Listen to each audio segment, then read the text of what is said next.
महोदय, यह बहुत प्रसन्नता की बात होती यदि माननीय राष्ट्रपति जी की जो भावनाएं थीं उसी के अनुकूल यह सरकार आचरण करती और तब हम धन्यवाद के प्रस्ताव पर यहाँ पर अपनी सहमति देते।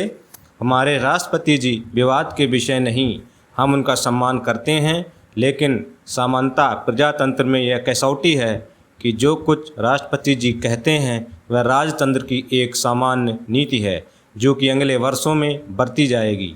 इसलिए उसका विवाद के लिए आना और इस पर विवाद में पड़ना एक आवश्यक अंग है। आज धन्यवाद का प्रस्ताव प्रस्तुत करने के लिए जब हमारे मित्र पार्थ सारथी जी खड़े हुए तो ऐसा लगता था कि अच्छे वक्ता, योग वक्ता होते हुए भी उनके पास बोलने के लिए कोई विशेष पदार्थ नहीं था, उनके पास बोलने के लिए कोई मसाला नहीं था और इसलिए वह दबी आवाज़ में बोल रहे थे। हमारे कांग्रेसी मित्रों को याद होगा कि एक बार सुभाष चंद्र जी ने और गांधी जी में टक्कर हुई, विचारधारा में टक्कर हुई और त्रिपुरा में कांग्रेस ने जब सुभाष चंद्र बाबू ने एक प्रस्ताव रखा था तब उस प्रस्ताव के विषय में बोलते हुए जवाहरलाल नेहरू और खान अब्दुल गफ्फार खान ने यह बताया था कि पूरा प्रस्ताव पढ़ने के बाद मैं इस परिणाम पर पहुंचा कि इस प्रस्ताव में कुछ भी नहीं है, केवल शब्द हैं, शब्द हैं, शब्द हैं। और इसी तरह के आज 30 वर्ष पश्चात इस अभिभाषण को पढ़ने के बाद मालूम होता है कि केवल शब्द हैं और इसके अतिरिक्त कुछ नहीं है। बहुत से मित्रों ने प्रांतों की बात की और बहुत से मित्रों ने शांति के मसीहा बनकर संसार को सीख दी और शुभकामनाएं दी। ना तो हम शांति के मसीहा हैं और ना हम प्रांतीयतावादी हैं। जो हमारे देश में घटनाएं घट रही हैं उन घटनाओं के सामने हम कितनी प्रगति कर रहे हैं, इस पर हम विचार करते हैं। यह बात सही है कि हम ये कल्पना नहीं कर सकते कि चाहे कोई भी राज कितना ही अच्छा क्यों ना हो उसमें कुछ खराबी ना हो। हमारे राम राज्य की कल्पना जो गांधी जी ने की थी उस राम राज्य के बारे में भी लोगों ने गलतियां बताईं।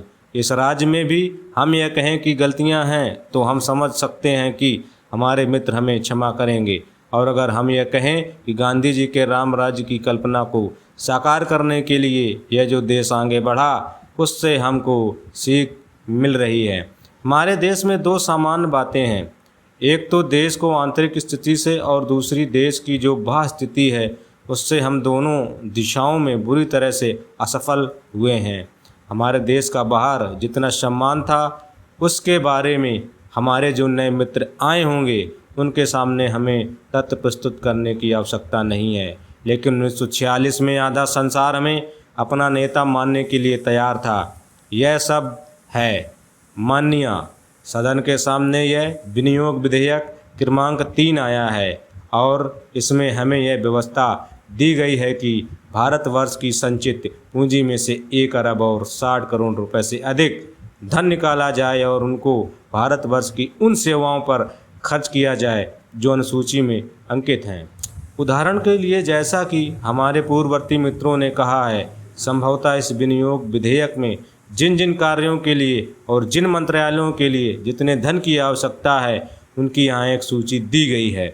इस वर्ष 1968 की अपेक्षा जो विशेषता रही है वह यह है कि जब से बजट आया है तब से भारतवर्ष में सारे किसानों के लिए और उन दूसरे मित्रों के लिए जो किसानी करते रहे हैं उनके सामने एक प्रश्न रहा और वह प्रश्न यह रहा कि उनकी सरकार और उनके कुछ बोलने वाले जब तक यह बात कहते फिर रहे हैं कि देश में हरित क्रांति आनी चाहिए। हाँ, हरित क्रांति आ रही है। इससे पूर्व भी कांग्रेस पक्ष की ओर से समय समय पर इसी प्रकार के नारे दिए गए। कभी यह भी कहा गया कि आराम हराम है, कभी यह कहा गया कि जय जवान जय किसान, और अब तीसरा नारा हरित क्रांति का आया है। हम समझते हैं कि इस नारे में कोई दम नहीं है। इस नारे में इसलिए कोई दम नहीं है क्योंकि यह नारा देखने में बहुत आकर्षक, बहुत सुंदर है, लेकिन इसके पीछे तथ्य बिल्कुल नहीं है।